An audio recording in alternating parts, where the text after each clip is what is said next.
We are bringing in ABC News chief investigative reporter Josh Margolin and ABC News legal contributor Terri Austin. Terri, I'd like to start with you. Wild day in court yesterday. Can't characterize it otherwise. The case now with the jury. What is your biggest takeaway so far? How does this end? Well, Deidre, several takeaways, and they're all about Alex Jones. First of all, he is a liar. We know it because the judge said so. He didn't comply with discovery, but he told the jury he did.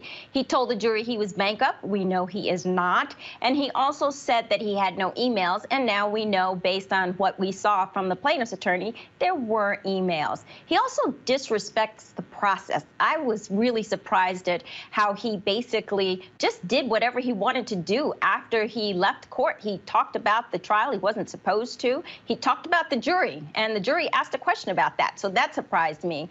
And then the other thing that I would take away from this is he blames everybody else. We heard his attorney say that it is Adam Lanza, the shooter. We heard the attorney say it was the politician who victimized the plaintiffs. And we heard the attorney say that it was the truthers and people who weaponized grief.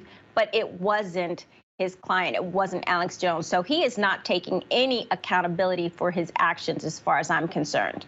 So, Terri, we know that Jones and his lawyers have even exchanged words with the judge multiple times. We want to remind our viewers of just one of those moments.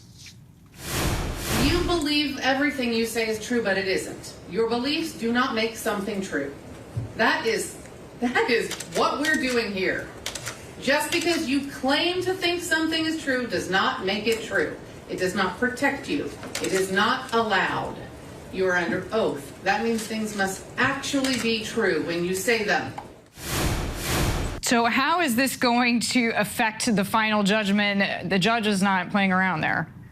You know, it's interesting. I think that the jury is picking up on some of that, and the judge, I think, is being careful, but it's clear she is not a fan of Alex Jones. She actually told him, this is not your show, this is the courtroom. And I'm surprised she hasn't already held him in contempt for essentially disobeying, even before the trial started, all of the discovery orders. But she's being careful, she's making her rulings, and she's being, I think, fair with her rulings, although I still haven't seen a ruling in favor of the defense. But I must say, I don't think he's lawyering the case very well. I don't think he's doing a good job. And frankly, the fact that all of those emails were inadvertently sent to the plaintiff, and he didn't say anything in terms of making sure he marked them as privileged, I think it shows he's not doing a very good job representing his client. Okay, Terri, hold that thought if you don't mind. I'm going to bring in Josh Margolin. So, Josh, we heard yesterday that Jones finally said that the massacre was real. Very late for the families, for the victims, for the community. What does this mean for other conspiracy theorists out there? Where is this line of free speech? Where does it start? Where does it end?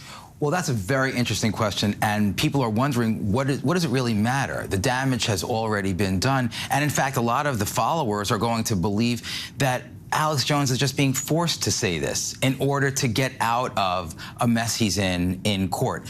But there's a lot going on here. First of all, a mega million-dollar lawsuit has a deterrent effect, and we see that with what's going on with the January 6th matter, with the Stop the Steal, and now with this.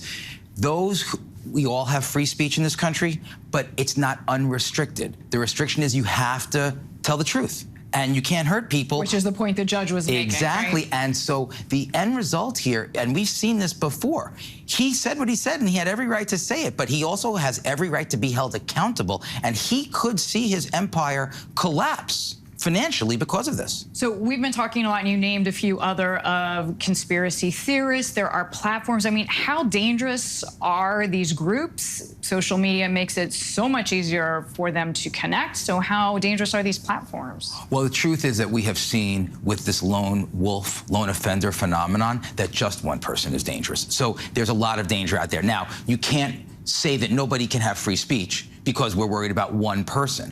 But this whole idea that somebody can weaponize, not even facts, weaponize opinion, weaponize just spouting nonsense, which is what it is, provably false information, And that's really, really dangerous. But the platforms have now taken a stance against Alex Jones. He said that when Facebook and some of the others knocked him off, that hollowed out part of his business. And if he gets a multi-million-dollar judgment against him, we've seen it before. This could end his ability to have any kind of influence and could be a deterrent. Okay, deterrent being the key word there. Thank you so much, Josh and Terri. We appreciate you both.